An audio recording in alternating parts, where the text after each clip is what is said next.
tinta de caneta sobre o papel ainda estava úmida, levemente borrada por uma única lágrima que resbalou da bochecha de Helena Vargas. Do outro lado da majestosa mesa de jacarandá, seu marido, Tiago Oliveira, negava-se a olhá-la nos olhos, e sua sogra, Dona Vitória Oliveira, segurava uma taça de espumante, sorrindo como se tivesse acabado de ganhar na loteria. Pensavam que estavam se livrando de uma carga insignificante e sem um centavo. Creram que estavam jogando lixo na neve, geada, em plena véspera de Natal. Mas enquanto Helena Vargas assinava o fim de seu casamento, não estava apenas assinando um decreto de divórcio, estava assinando sua sentença de morte, porque os Oliveira não sabiam quem ela era na realidade, não sabiam que a mulher que limpava o chão para eles era a única herdeira do Império Stirling, e quando a poeira baixar, desejarão jamais ter conhecido o nome dela. A mansão Oliveira erguia-se na colina mais alta de Campos do Jordão, uma extensa arquitetura de pedra e madeira que gritava dinheiro antigo, embora as contas bancárias já estivessem sussurrando secretamente a palavra dívida. Lá fora, a geada caía em camadas silenciosas, cobrindo o mundo de branco. Dentro da casa cheirava a pinheiro, a velas de cera caríssimas e ao cordeiro assado que Helena estivera preparando durante 6 horas. Helena Vargas ou Helena Oliveira, ao menos por mais algumas horas, secou uma gota de suor da testa com o dorso do pulso. Usava um vestido cinza simples, um que havia comprado em um brechó fazia 3 anos. Era a única coisa com que se sentia confortável naquela cozinha industrial. Já está pronto? A voz cortou o calor do forno como uma estalactite de gelo. Helena se girou e viu Beatriz, sua cunhada, apoiada no batente da porta. Beatriz vestia um traje de paetês vermelhos que custava mais que o carro de Helena. Segurava uma taça de prosecco, olhando para Helena com uma mistura de tédio e nojo. Quase, Beatriz, disse Helena em voz baixa, com a voz rouca. Havia estado acordada desde as 4 da manhã, preparando a casa para a ceia de gala. O cordeiro só precisa de mais 10 minutos para descansar. Bom, dê um jeito de ser rápida. Mamãe está ficando impaciente, e você sabe como ela fica quando o açúcar no sangue cai. Começa a procurar em quem morder. Beatriz soltou uma risadinha aguda e desagradável e se deu a volta, seus saltos ressonando agressivamente no chão de mármore. Helena deixou escapar um fôlego que não sabia que estava prendendo. Aguenta esta noite, disse a si mesma. Só aguenta o Natal e talvez o Tiago finalmente me defenda. Olhou uma pequena foto emoldurada na bancada da cozinha. Era dela e de Tiago, tirada há 3 anos quando se conheceram em uma cafeteria em Santa Teresa, no Rio. Ele havia sido encantador então, aparentemente humilde, um homem que tentava abrir caminho fora da sombra familiar. Ela havia se apaixonado perdidamente, não havia contado sobre seu pai, queria ser amada por si mesma, não pelos bilhões ligados ao nome Stirling. Que erro foi esse? Pensou com amargura, enquanto levava a pesada travessa à sala de jantar. A conversa se interrompeu ao instante. O sala de jantar era uma obra-prima de intimidação. Uma árvore de Natal de 6 metros resplandecia no canto, carregada de adornos de cristal. À cabeceira da mesa estava Dona Vitória Oliveira, a matriarca. Era uma mulher que usava diamantes para o café da manhã e julgava as pessoas pelo número de fios de suas camisas. À sua direita estava Tiago, garboso em seu smoking, mas encolhido. Tinha os ombros caídos, os olhos fixos em seu prato vazio.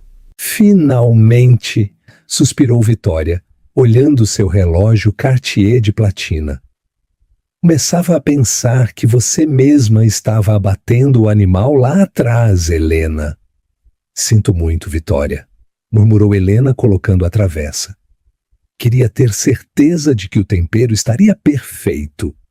O cheiro está adequado, cheirou Vitória. Não olhou para Helena. Nunca a olhava de verdade. Olhava através dela como se Helena fosse uma mancha em um cristal. Sente-se.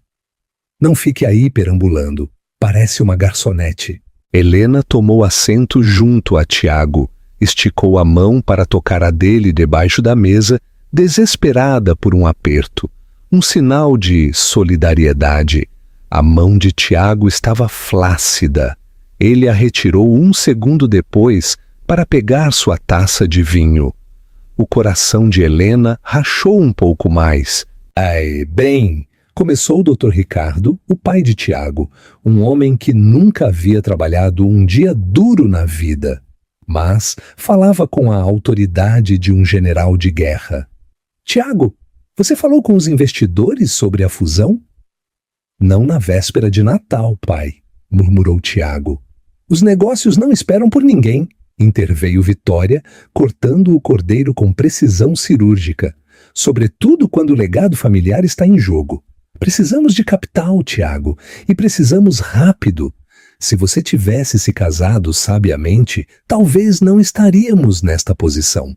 O silêncio que seguiu foi ensurdecedor. Helena olhou seu prato sem apetite. Este era o roteiro habitual. Helena era a âncora que os arrastava. Helena era a ninguém, sem dote, sem contatos, sem linhagem. O cordeiro está seco, anunciou Beatriz, deixando cair o garfo com um estrondo. Na verdade está bastante suculento, defendeu Helena em voz baixa. Não contradiga minha filha, disparou Vitória. Se ela diz que está seco, está seco. Talvez se você tivesse crescido com um paladar refinado, saberia a diferença. Helena olhou para Tiago. Tiago, está seco? Tiago olhou para sua mãe, depois para sua irmã e, finalmente, brevemente, para sua esposa. O medo em seus olhos era patético. Está um pouco passado, belou. A traição doeu mais que os insultos. Helena assentiu lentamente, engolindo o nó na garganta. Farei melhor da próxima vez. Não haverá uma próxima vez, disse Vitória, baixando o tom de voz. Não foi um grito, foi um ronronar perigoso e letal. Helena levantou a vista. Perdão? Vitória limpou a boca com um guardanapo de linho e o colocou suavemente sobre a mesa. Estendeu a mão por baixo de sua cadeira e tirou uma elegante pasta de couro preto. Deslizou-a pela superfície polida de jacarandá. Parou a centímetros do prato de Helena, derrubando um saleiro de cristal. Feliz Natal, querida, disse Vitória, um sorriso cruel esticando seus lábios vermelhos. Abra! As mãos de Helena tremeram enquanto pegava a pasta. A sala estava em silêncio. Até o crepitar do fogo parecia conter a respiração. Abriu a capa. Petição de dissolução matrimonial. As palavras nadaram diante de seus olhos. Divórcio, sussurrou Helena. Olhou para Tiago. Tiago, o que é isso? Tiago tomou um grande gole de vinho, esvaziando a taça. É o melhor, Helena. Simplesmente viemos de mundos diferentes. Mundos diferentes? Helena se pôs de pé, a cadeira raspando ruidosamente contra o chão. Tiago, eu esfreguei seus chãos. Cuidei de você quando esteve doente. Aguentei ela. Apontou com um dedo trêmulo para Vitória. Me tratando como um cachorro durante 3 anos, porque eu te amava. E esse foi seu erro, disse Vitória com calma. O amor não paga as contas, Helena, e francamente você é uma vergonha. Olhe-se, veste trapos, não tem etiqueta, não traz nada a esta mesa além de mediocridade. Trago lealdade, gritou Helena com as lágrimas transbordando. Trago um lar. Para isso temos serviço, debochou Beatriz. Vitória se inclinou para a frente, seus olhos duros como diamantes. Escute-me bem, pequena caça-fortunas. Sabemos que só se casou com ele pelo sobrenome Oliveira. Pois bem, o passeio acabou. Tiago tem uma oportunidade. Um acordo matrimonial com a filha de um magnate do agronegócio de Mato Grosso. Um casamento de verdade. Alguém com classe, alguém com dinheiro. Helena sentiu como se tivesse levado um soco no estômago. Estão me vendendo? Como um carro usado. Estamos fazendo um upgrade, corrigiu Vitória. Agora assine os papéis. Fomos generosas. Oferecemos a você uma liquidação de R$10.000. Isso deve te manter em poliéster barato por 1 ano. R$10.000? Era um insulto. Era menos do que Vitória gastava em bolsas em 1 mês. Helena olhou para Tiago pela última vez. Tiago, olhe para mim. Diga-me que quer isto. Diga-me na cara que 3 anos não significaram nada. Tiago, por fim, levantou a vista. Tinha os olhos úmidos, mas a mandíbula apertada em uma linha de fraca determinação ditada por sua mãe. Simplesmente assine, Elô. Por favor, não faça uma cena. Acabou. Algo dentro de Helena se rompeu. Mas não foi uma quebra que a deixou feita em pedaços. Foi o romper de uma represa, o romper de uma corrente. Olhou os papéis. Depois olhou para os Oliveira. A mãe esnobe. A irmã cruel. O marido sem caráter. De repente, os viu não como sua família, mas como gente pequena, mesquinha e desesperada, apegando-se a uma ilusão desvanecida de grandeza. Pensou em seu pai, Arthur Sterling, o homem dono de companhias aéreas, conglomerados tecnológicos e metade da Avenida Faria Lima, o homem que havia lhe rogado que permitisse comprar um castelo, a quem ela havia silenciado porque queria uma vida normal. Meteu a mão no bolso, não usou a caneta Montblanc cara que Tiago lhe ofereceu. Tirou uma caneta esferográfica azul barata que usava para as listas de compras. Querem que eu assine? Perguntou Helena.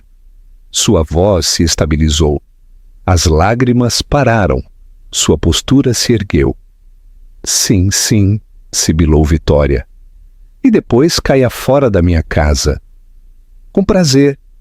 Helena passou para a página da assinatura. Traçou seu nome na linha. Helena Vargas. Empurrou os papéis de volta. E a liquidação? Perguntou Vitória, levantando uma sobrancelha. Você não assinou o recibo do cheque? Helena se pôs de pé, alisando seu simples vestido cinza. Olhou o cheque de R$10.000 jogado na mesa. O recolheu. A sala observava, esperando que ela o guardasse desesperadamente. Helena rasgou o cheque ao meio. Depois, em 4. Deixou que os pedaços de confete chovessem sobre o cordeiro a meio comer. Podem ficar com seu dinheiro, disse Helena, sua voz gélida. Vocês vão precisar dele mais do que eu. Miserável ingrata. Vitória se levantou, indignada. Fora! Fora! Antes que eu chame a segurança. Já estou indo, disse Helena. Girou-se para Tiago. Adeus, Tiago. Espero que ela valha a pena. Saiu da sala de jantar. O silêncio pesado ficou atrás dela. Não subiu para arrumar uma mala. Não pegou um casaco. Caminhou diretamente para as pesadas portas de carvalho da entrada. Ao abri-las, a geada rugiu. O vento açoitou o gelo para dentro do hall. Você vai morrer lá fora, gritou Beatriz zombeteiramente. Voltará em 5 minutos implorando para dormir na garagem. Helena saiu para a noite escura e gélida e fechou a porta de golpe, selando seu passado. O frio mordeu sua pele ao instante, mas não sentiu. A adrenalina corria por suas veias. Caminhou pelo longo e sinuoso caminho de entrada, a neve rala crujindo sob seus sapatos finos. Chegou ao final dos portões da propriedade, tremendo violentamente agora. A estrada estava vazia, completamente escura. De repente, 2 cegantes fachos de luz cortaram a escuridão. Um veículo se aproximava. Não era um táxi, não era um ônibus, era um comboio. 3 utilitários pretos enormes e blindados pararam à sua frente. O carro principal, um Rolls-Royce Phantom, estava em marcha lenta, silenciosa. A porta traseira do Rolls-Royce se abriu. Um homem com um terno impecável saiu, segurando um grande guarda-chuva. Não se importou que a geada arruinasse seus sapatos de couro italiano. Correu para Helena, protegendo-a da tempestade. Senhorita Sterling, disse o homem, inclinando a cabeça respeitosamente. Estivemos esperando seu sinal. Helena olhou para trás, para a mansão Oliveira, brilhando calorosamente na colina. Leve-me para casa, Alfred, sussurrou. Cansei de brincar de casinha. Seu pai está na linha, senhorita, disse Alfred, entregando-lhe um telefone satelital enquanto a guiava para o assento traseiro de couro aquecido do carro. Helena pegou o telefone. Pai! Uma voz profunda e ressonante crepitou do outro lado, tremendo de emoção. Helena, chega! Eles te machucaram! Está feito, disse Helena. Sua voz se endureceu. Assinaram o divórcio. Sou livre. E o que você quer fazer agora, querida? Sabe que a reunião de fusão com as empresas Oliveira está agendada para 2 de janeiro. Posso cancelá-la. Posso esmagá-los de longe. Helena olhou seu reflexo na janela escurecida. Já não via a dona de casa. Via uma Sterling. Não, disse Helena. Não cancele. Quero me encarregar da fusão pessoalmente. Você? Sim, disse Helena, um sorriso sombrio tocando seus lábios. Queriam uma fusão com as indústrias Sterling. Queriam uma nova administração. Creio que deveria dar a eles exatamente o que pediram. O Rolls-Royce se afastou, desaparecendo na noite, deixando os Oliveira celebrando sua vitória, sem saber que o carrasco acabara de abandonar o edifício. O interior do Rolls-Royce era um santuário de silêncio e calor, um forte contraste com o vento gélido que acabara de morder o casaco fino de Helena. Enquanto o carro deslizava pela montanha, a divisória desceu. Estamos nos dirigindo ao aeródromo privado, senhorita Helena, disse Alfred, revisando o espelho retrovisor para se assegurar de que ninguém o seguia. O Gulfstream está pronto para partir para São Paulo. Seu pai insistiu na cidade. Diz que quer você de volta na fortaleza. Helena assentiu, apoiando a cabeça contra o cristal frio. São Paulo está bem. Preciso lembrar quem eu sou. 20 minutos depois, o carro parou diretamente na pista, onde esperava um elegante jato prateado. O escudo da Sterling, um leão ruginte, gravado em ouro na cauda. Quando Helena saiu, a tripulação já estava alinhada, com as cabeças inclinadas. Bem-vinda de volta, senhorita Sterling, disse o capitão. Durante 3 anos havia sido Helena, a órfã, Helena, a garçonete, Helena, a carga. Escutar seu verdadeiro nome foi como respirar oxigênio puro após prender a respiração debaixo d'água. Subiu ao avião. Sentado em uma das poltronas de couro creme, estava um homem que parecia ter sido esculpido em granito e dor. Arthur Sterling levantou-se de imediato. Era um homem gigante, conhecido pelas aquisições hostis e crueldade. Mas, ao olhar para sua filha, seus olhos estavam avermelhados. Ele! Engasgou-se, usando seu apelido de infância. Helena desabou em seus braços. As lágrimas que havia reprimido na frente de Vitória finalmente se liberaram. Soluçou no suéter de cachemire caro de seu pai, manchando-o de rímel e lágrimas. E por uma vez, a ele não importou a conta da lavanderia. Sinto muito, pai, soluçou. Você tinha razão sobre eles. Arthur acariciou seu cabelo, apertando a mandíbula até que uma veia latejou em sua têmpora. Acabou. Prometo a você, oh Helena, vou reduzir o mundo deles a cinzas. Comprarei aquela montanha e transformarei a mansão deles em um banheiro público, se você me pedir. Helena riu entre lágrimas, um som úmido e entrecortado. Afastou-se e olhou para ele. Não, isso é fácil demais. Não quero que você lute minhas batalhas, pai. Quero lutá-las eu mesma. Arthur estudou seu rosto. Viu a dor, sim, mas por baixo viu o aço que lhe havia legado. Essa é minha garota. Agora sente-se. Beba. Coma. Uma aeromoça apareceu ao instante com uma bandeja de caviar, batatas trufadas, a comida reconfortante favorita de Helena e uma garrafa de Dom Perignon. Tem uma equipe esperando na cobertura, disse Arthur, servindo-lhe uma taça. Advogados, estilistas e o Dr. Orris. Você está desnutrida, Helena. Meu Deus, como te alimentaram? Eu cozinhei os banquetes, pai. Simplesmente costumava perder o apetite quando me permitiam sentar. A taça de Arthur trincou em sua mão. Nem sequer se abalou quando o champanhe se derramou sobre seus dedos. Permitiam?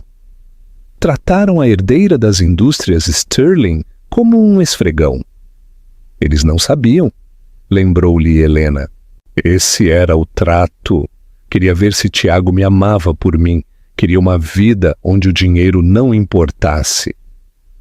E você descobriu que para gente como os Oliveira, o dinheiro é a única coisa que importa, disse Arthur sombriamente.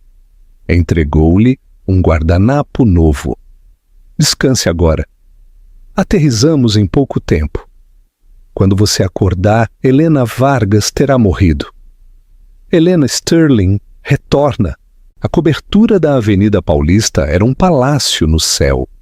Ocupava os 3 andares superiores da Torre Sterling, com vista para a cidade polvilhada pela névoa. Os seguintes 3 dias foram um borrão de transformação. Não foi apenas uma mudança de visual, foi uma ressurreição. Helena parou em frente a um espelho de chão ao teto. O vestido cinza de brechó estava na incineradora. Em seu lugar vestia um terno de poder verde esmeralda sob medida, que custava mais que o carro dos Oliveira. Seu cabelo, antes preso em um coque desordenado para evitar que caísse na comida, era agora uma cascata brilhante de ondas castanhas, penteadas pelo melhor cabeleireiro da cidade. Sua pele, apagada pelo estresse e fortes produtos de limpeza, brilhava após dias de tratamentos de spa. Mas a maior mudança estava em seus olhos. A mansidão havia desaparecido. A desesperação por agradar havia ido embora. Bom, a junta diretiva está se reunindo por videochamada em 10 minutos, anunciou Alfred, entrando na sala. Estão ansiosos. O boato diz que os Oliveira estão presumindo uma fusão. Os preços das ações estão flutuando. Helena girou-se, deslizando um anel de diamantes no dedo.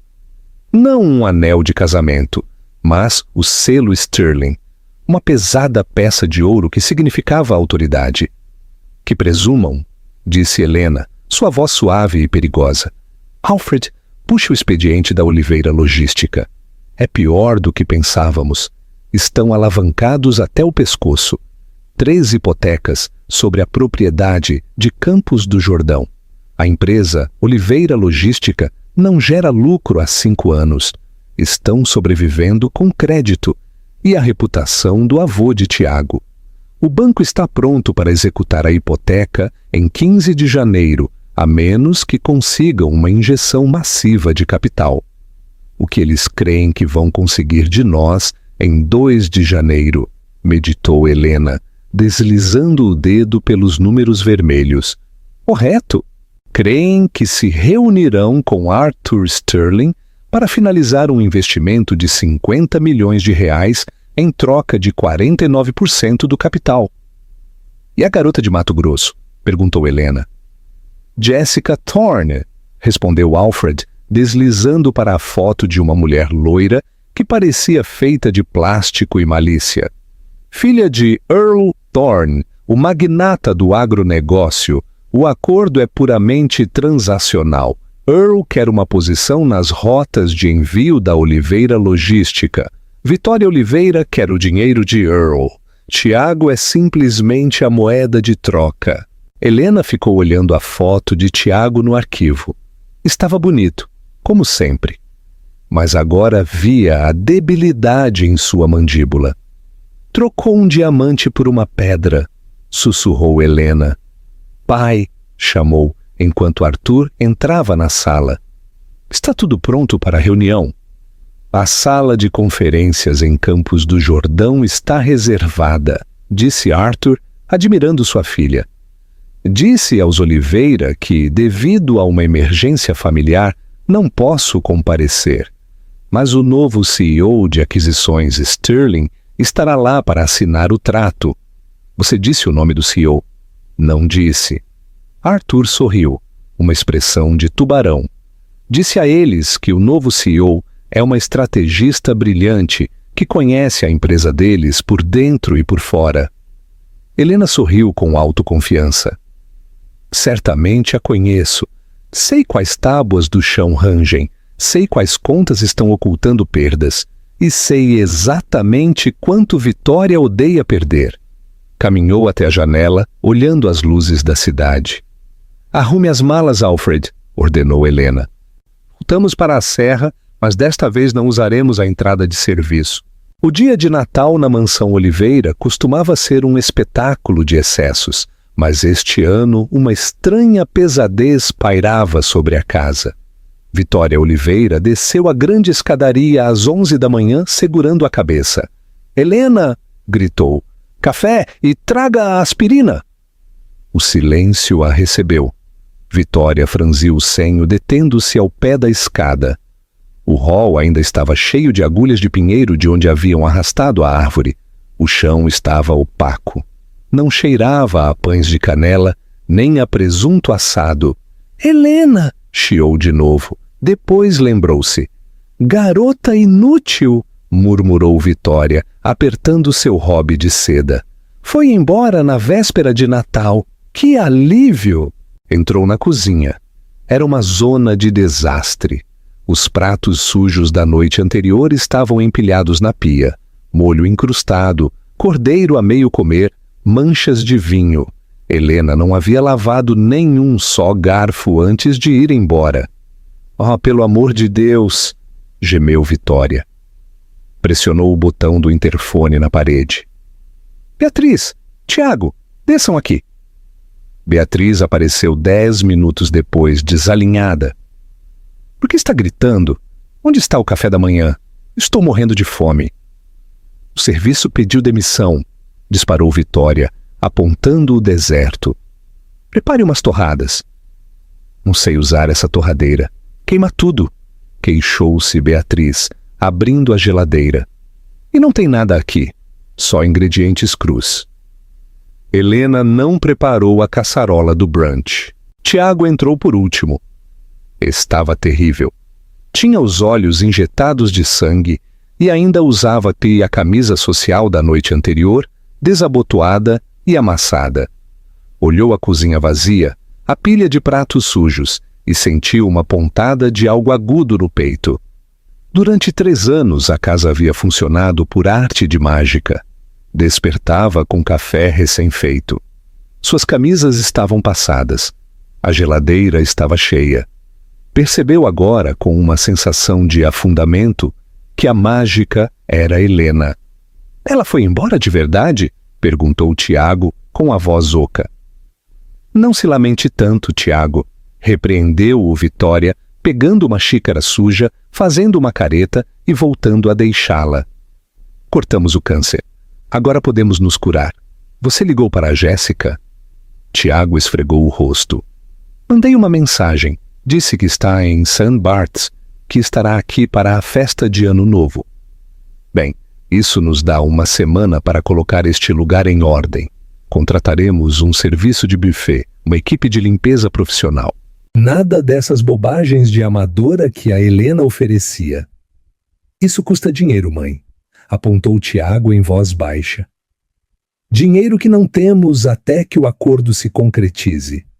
Se concretizará? Vitória bateu com a mão na bancada. Arthur Sterling é um homem de negócios. Vê o valor no nosso legado. A reunião está fixada para 2 de janeiro.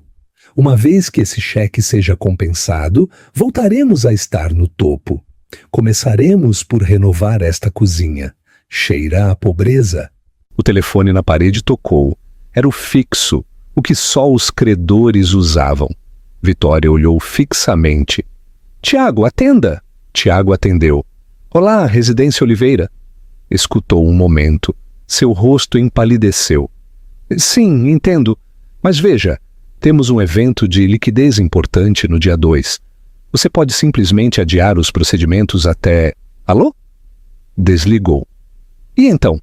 Exigiu Vitória. Era o banco, disse Tiago com a voz trêmula. Estão iniciando a execução hipotecária. Congelarão as contas da empresa no dia 5, se não fizermos o pagamento global. Sim, Vitória exalou. Está bem, a reunião é no dia 2. Teremos o dinheiro sterling para então. Só temos que sobreviver uma semana. Beatriz olhou ao redor da cozinha desordenada. Então quem vai limpar isto? Não vou tocar nessa gordura. Deixe, ordenou Vitória. Comeremos fora. Coloque no cartão de crédito. Os cartões estão no limite, mãe, lembrou-lhe Tiago. Os olhos de Vitória brilharam de fúria. Então venda algo. Venda as velhas bugigangas da Helena. Algo de valor ela deve ter deixado. Tiago pensou no pequeno armário do quarto de hóspedes onde Helena dormia quando sua mãe era particularmente cruel.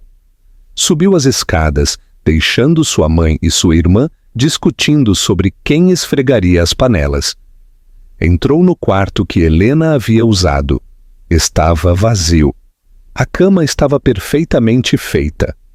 Hábito, supôs. O armário estava aberto. Estava pelado. Ela não havia levado nada porque não tinha nada, só a roupa barata que usava. Mas na mesinha de cabeceira viu algo. Era o medalhão de prata que lhe havia dado no primeiro aniversário. Era prata barata, comprada de um vendedor ambulante. Mas Helena o havia usado todos os dias. Disse que era seu tesouro mais preciado. Havia deixado. Tiago o recolheu. Sentia frio em sua mão. Abriu-o. A foto dele dentro havia sido retirada. Ela nos odeia de verdade? Sussurrou para o quarto vazio. Tiago! A voz de Beatriz chiou lá de baixo. O mensageiro está aqui. É um pacote das indústrias Sterling. Tiago deixou cair o medalhão e correu escada abaixo. Um mensageiro com um uniforme azul impecável estava entregando um envelope grosso à Vitória. Ela o abriu com dedos cobiçosos. É a confirmação, respirou, escaneando o documento. Agenda para a reunião de parceria estratégica. 2 de janeiro, 10 da manhã. Localização: o Centro de Convenções de Campos do Jordão. Disse o Arthur vem? Perguntou Tiago. Vitória cerrou os olhos ante a letra pequena. Diz, representando as indústrias Sterling, o escritório do CEO. E aqui? Oh, isto é interessante. Tenha em conta que o novo diretor executivo conduzirá a diligência devida pessoalmente. Novo CEO? Tiago franziu o senho. Arthur se aposentou? A quem importa? Interrompeu Beatriz. Novo CEO significa sangue novo. Provavelmente algum jovem tubarão que busca fazer nome para impressionar Arthur Sterling. Podemos encantá-lo. Vou usar o vestido azul.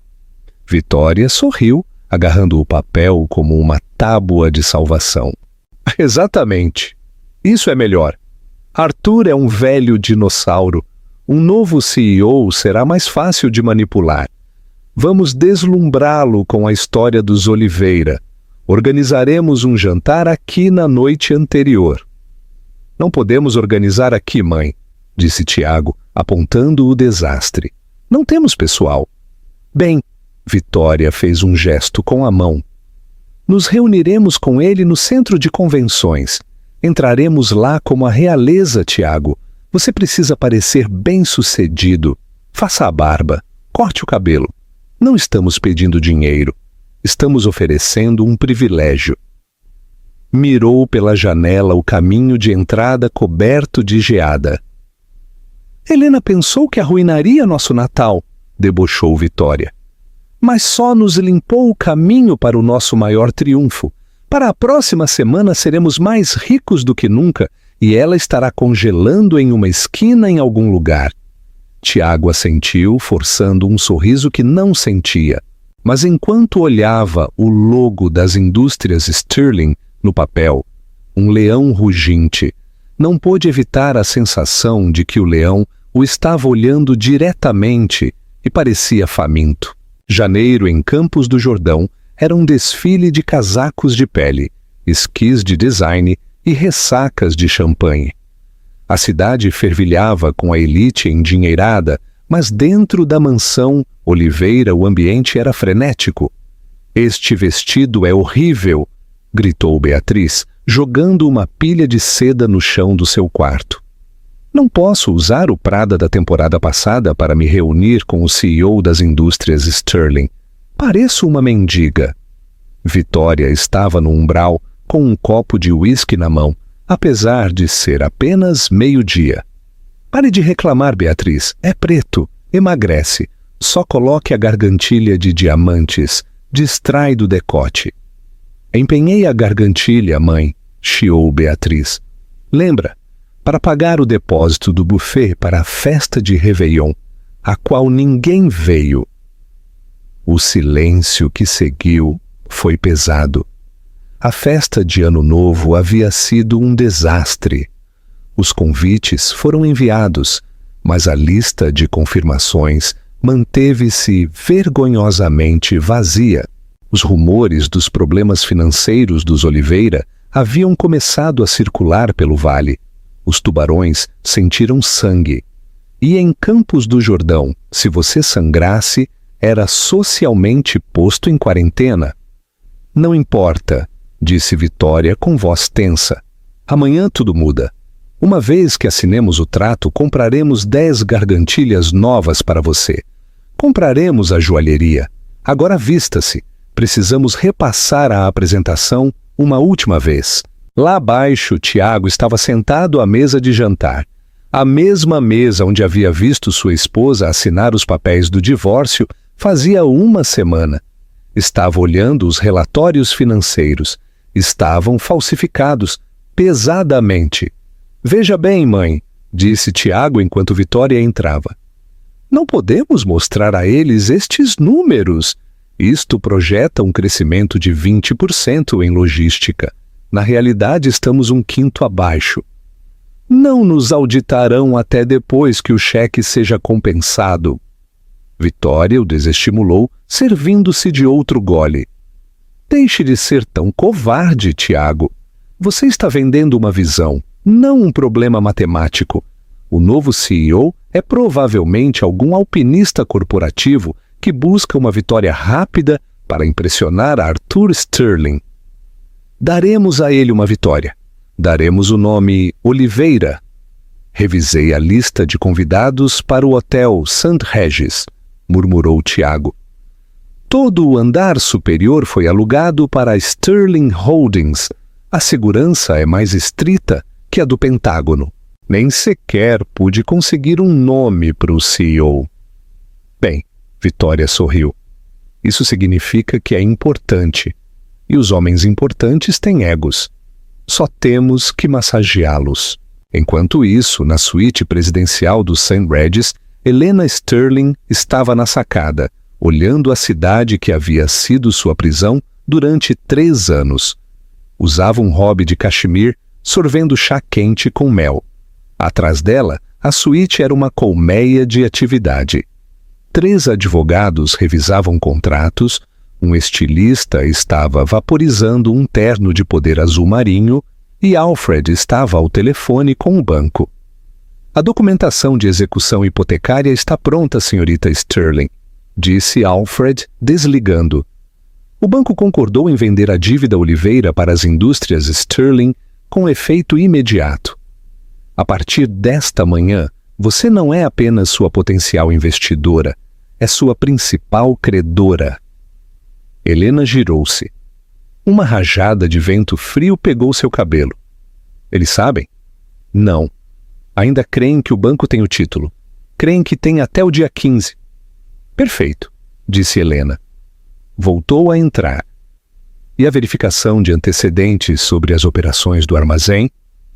É como suspeitava, interveio um dos advogados.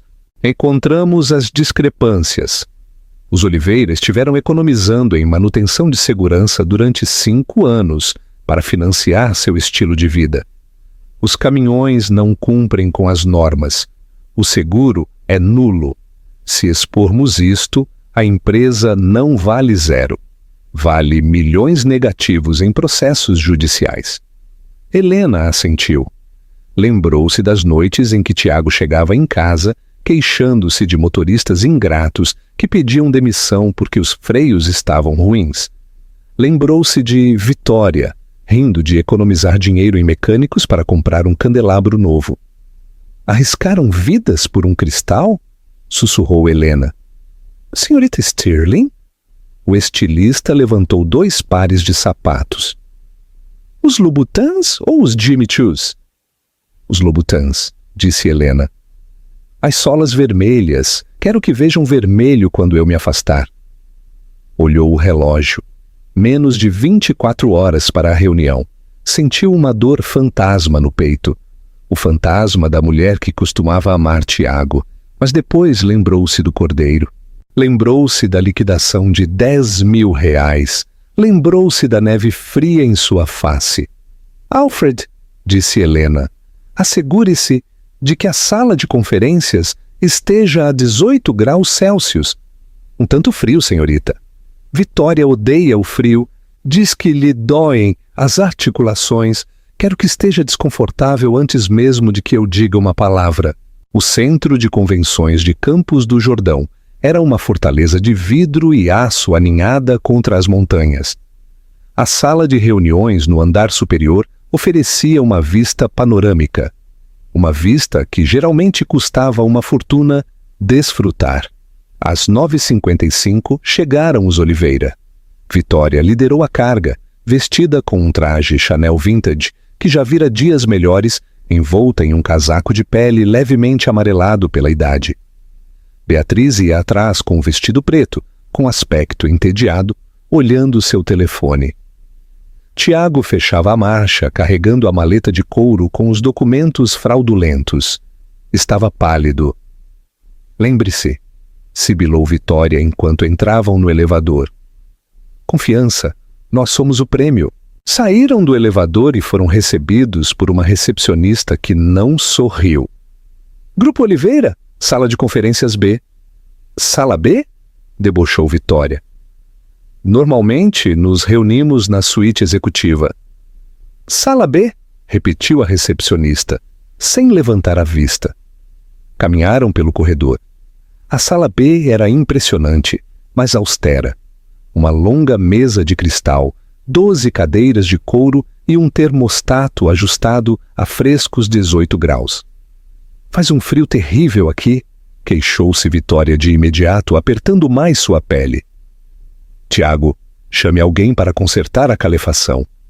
Simplesmente nos sentemos, mãe, disse Tiago, tomando assento a um lado da mesa. Esperaram. 10h05 AM. Chegaram e passaram. Isto é inaceitável, gemeu Beatriz. Poderia estar esquiando. Paciência, disparou Vitória, embora seu pé tamborilasse nervosamente. Tática de poder. Está nos fazendo esperar para afirmar seu domínio. Clássico. Às 10h15 AM, as pesadas portas duplas abriram-se. Os Oliveira puseram-se de pé com sorrisos forçados nos rostos.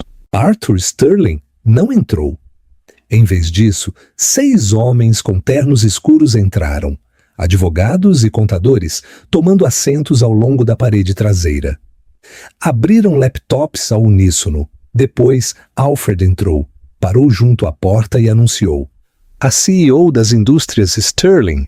Vitória alisou a saia, pronta para desatar seu encanto sobre o cavalheiro.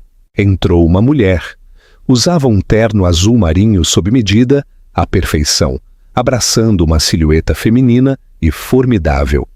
Seus saltos ressoaram com uma precisão rítmica e aterradora no chão de madeira. Não levava notas, só levava uma caneta Montblanc, o mesmo modelo que Tiago havia tentado dar a ela para assinar os papéis do divórcio. Caminhou até a cabeceira da mesa e girou-se. Tiago deixou cair sua maleta. Caiu ao chão com um forte golpe. A boca de Beatriz abriu-se. Seu telefone escorregou de seus dedos.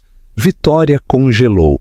Sua fisionomia transformou-se em uma máscara de confusão e horror. "Bom dia", disse Helena. Sua voz era diferente. Não era o sussurro suave e apologético da cozinha. Era a ressonante e dominante voz de contralto da sala de diretoria. "Por favor, sentem-se." "Helena", sussurrou Tiago. Piscou, certo de que estava alucinando.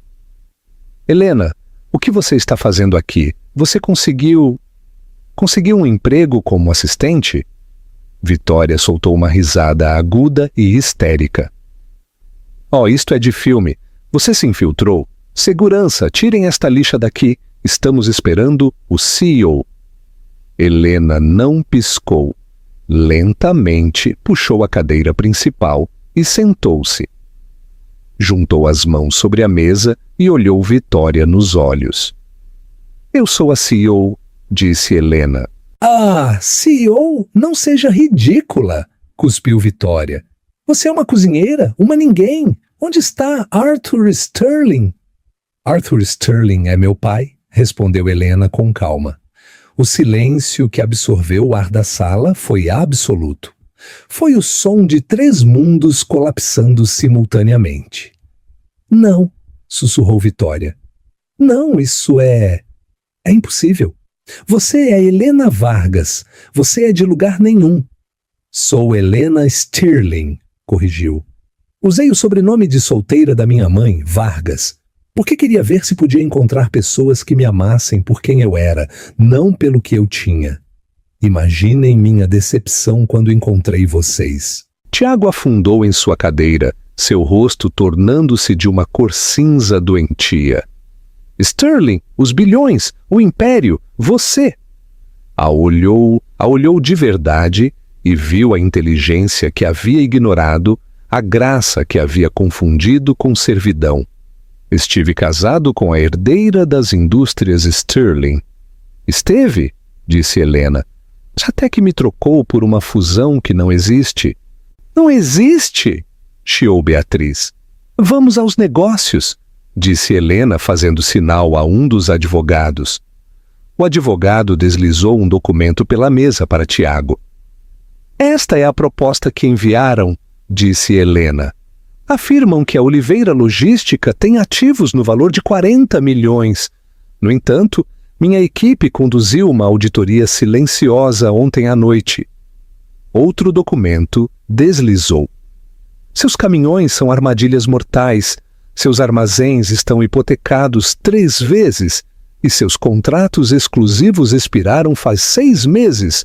Vocês não estão insolventes, Tiago. São criminalmente responsáveis." "Podemos explicar", gaguejou Tiago com suor na testa. "É um problema de fluxo de caixa."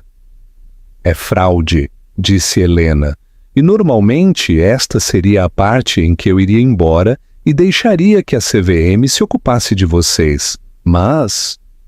Fez uma pausa, um pequeno sorriso cruel brincando em seus lábios. "Tenho um interesse pessoal neste ativo." Vitória encontrou sua voz, pôs-se de pé, tremendo de raiva e humilhação. Você nos enganou, mentiu para nós durante 3 anos. Isto é uma armadilha." "Limpei seus banheiros, Vitória", disse Helena, sua voz descendo a um rosnado. "Cozinhei suas refeições. Ouvi vocês me chamarem de lixo enquanto segurava as chaves de sua salvação no meu bolso. Não precisavam de uma fusão. Só precisavam ser seres humanos decentes, mas falharam. Helena abriu uma pasta à sua frente. Aqui está a situação. A partir desta manhã, as indústrias Sterling compraram sua dívida do banco. Somos donos das hipotecas da mansão, do armazém e da frota logística. Você é dona da casa, arquejou Beatriz. Sou, disse Helena, e estou cobrando o empréstimo imediatamente. Não pode fazer isso, chiou Vitória. Temos direitos. Precisamos de 30 dias. Vejam a letra pequena do contrato que Tiago assinou com o banco, disse Helena. Há uma cláusula de mudança de controle. Já que a dívida mudou de mãos, posso exigir o reembolso total em 24 horas, a menos que... A menos que o quê? Perguntou Tiago, olhando-a com olhos de náufrago. Helena, por favor, sei que está brava, mas fomos marido e mulher. Tem que haver algo de piedade. Piedade? Helena levantou uma sobrancelha. Você me mostrou piedade na véspera de Natal? Você me defendeu quando sua mãe me chamou de caça-fortunas? Você me entregou uma caneta e me disse para ir embora. Pôs-se de pé. Há uma opção para evitar a execução hipotecária imediata e o processamento por falência, uma aquisição completa. As indústrias Sterling tomam 100% do controle da Oliveira Logística. Você, Vitória e Beatriz são eliminadas da junta e destituídas de todos os ativos da empresa. Vocês saem sem nada. E eu? Perguntou Tiago em voz baixa. Você? Helena olhou para ele. Você ficará. Tiago animou-se ligeiramente. Ficarei?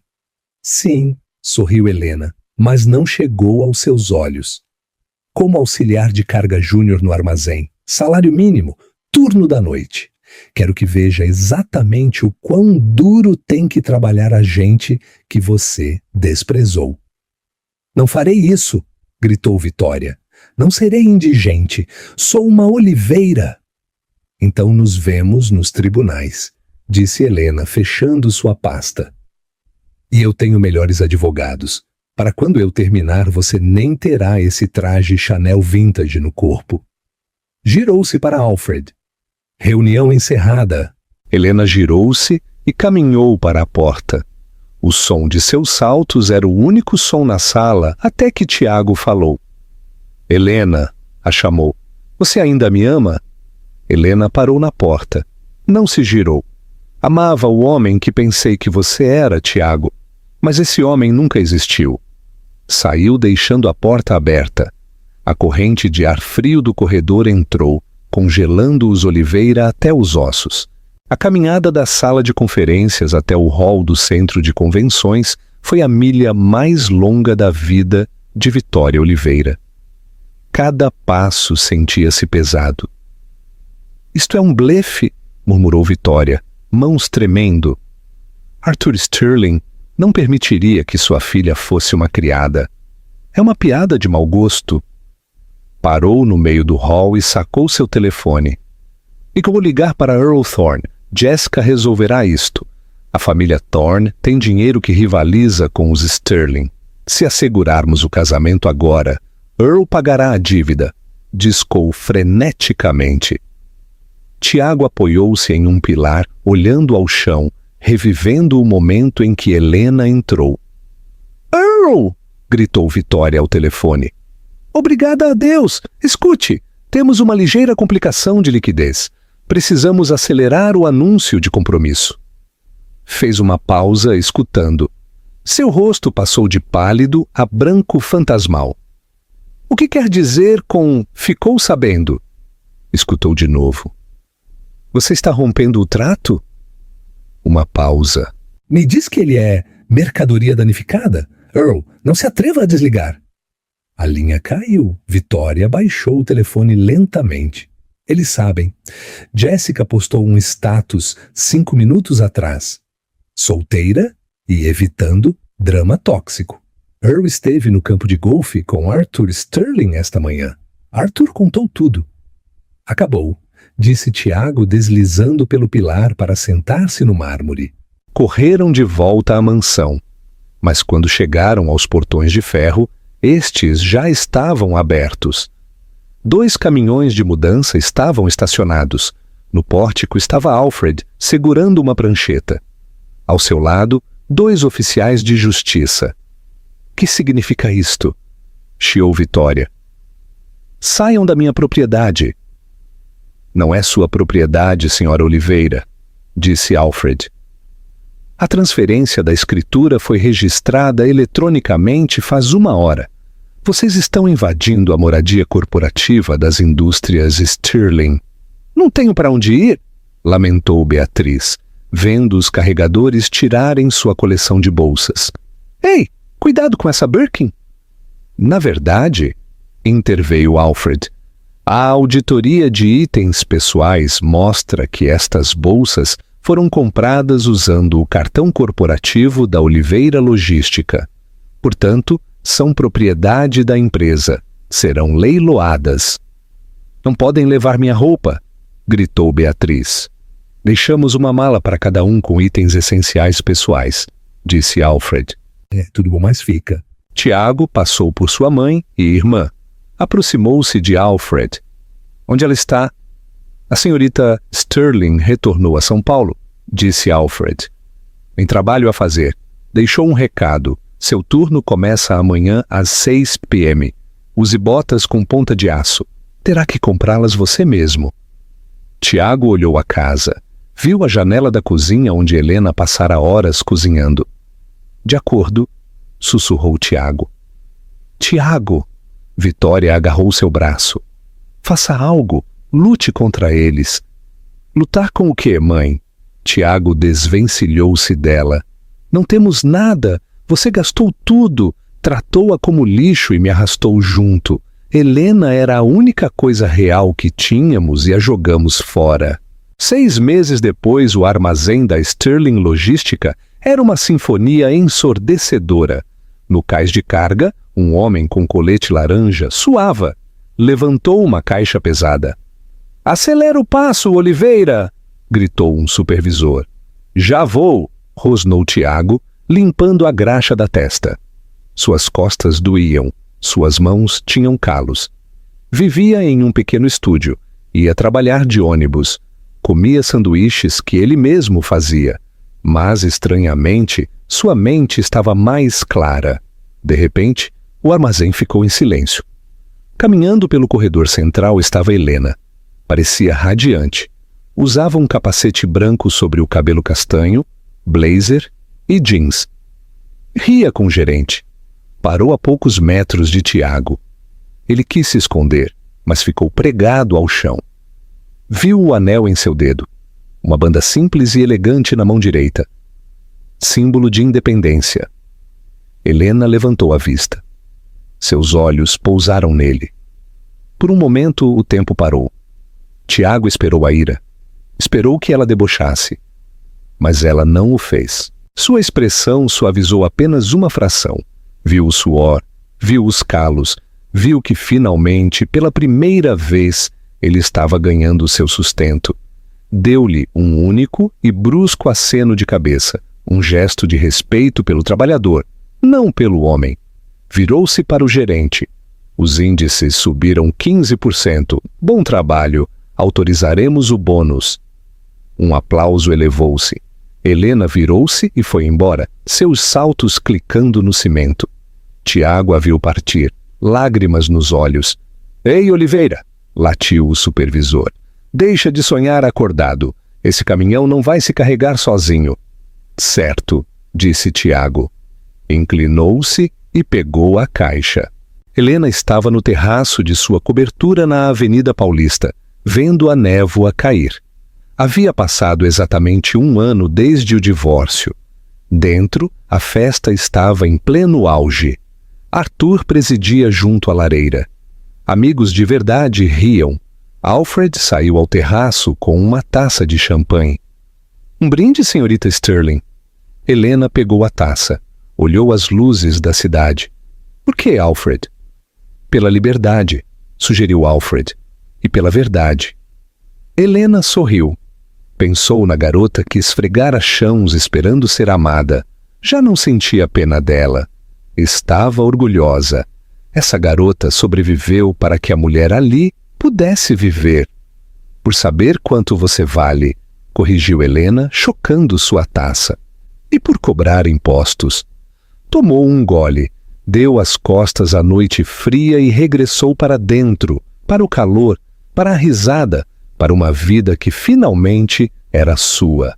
E assim Helena Sterling transformou sua noite mais escura em seu amanhecer mais brilhante. Aprendeu da maneira difícil que você não pode comprar amor com servidão. E os Oliveira aprenderam que a arrogância tem uma taxa de juros muito alta. Helena não só obteve vingança, obteve justiça. E o mais importante, encontrou a si mesma. Você gostou desta história de traição e justiça? Se sim, deixe seu curtir. Ajuda muito o canal a crescer. Não esqueça de se inscrever e ativar o sininho. E você? O que faria se fosse a Helena? Daria o emprego ao Tiago ou o deixaria na rua? Deixe sua opinião nos comentários.